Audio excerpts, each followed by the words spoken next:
May the Force be with you. Ah yes, Lando Calrissian's daughter. She surely has a massive part to play in the Rise of Skywalker, right? Both her and Finn, who's Lando's son, quite obviously, will single-handedly destroy the First Order, therefore saving the galaxy from tyranny. End of video. Nah, I'm only joking. She and Finn will probably have nothing to do with the returning rebel, other than perhaps some shared screen time. But that's not to say Jannah is all rumour and innuendo. In fact, we already know a fair bit about the character thanks to her actress Naomi Ackie. She's like some sort of quoting machine or something. With this in mind, I'm Courtney from Inside Star Wars, and here's everything we know so far about Jannah. Number 3. She's a member of the Resistance. Going by the trailers and some of the still images released thus far, this point might not come as much of a surprise. But in an interview with Total Film, Ackie has revealed some more details, especially when it comes to the film's conclusion. Jannah is a warrior, and she comes into contact with the rest of the group at a point where they need some help. She is part of the Resistance, and she has spent a long time acquiring skills that might be helpful when it comes to the big conclusion of the film. So she shows up at the right time.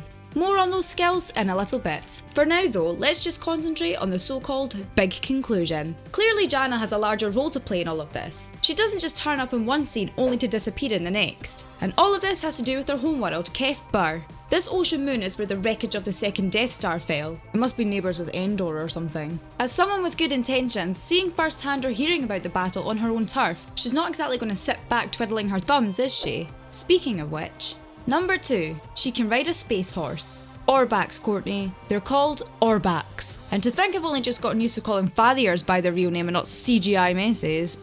Anyway, we know from the same interview with Total Film that Akkie's character isn't some resistance schmuck. She's the real deal.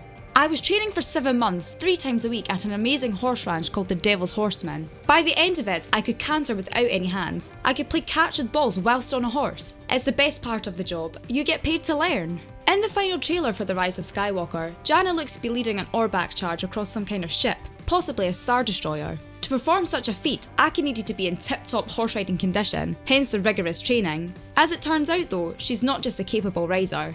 Number 1, she's a total badass. Riding space horses is one thing. Ugh, I'm doing it again. Riding Orbaks is one thing, but being able to kill enemies simultaneously is quite another. Thankfully, Jannah can do both. A master of the energy bow, this badass is said to be quite the killer, even atop a space horse, Orbak. So legendary are they in fact, many claim her skills with the weapon are second to none. Combine this with her immense bravery and athleticism in battle, and it's fair to say she wouldn't look too out of place in a Game of Thrones Khalasar. So if you're still mad about the Dothraki being entirely wiped out, only to later reappear like nothing happened, you'll love the fact that one also teleported to an entirely different galaxy.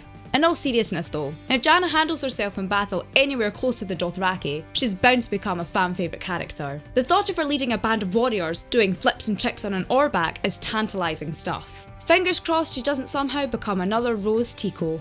So there is everything we know so far about Jannah. Do you think she'll be as badass as she's touted to be? Will us Star Wars fans ultimately despise her? Let me know in the comments below, and don't forget to like, share and subscribe. I've been Courtney from Inside Star Wars, thanks for watching.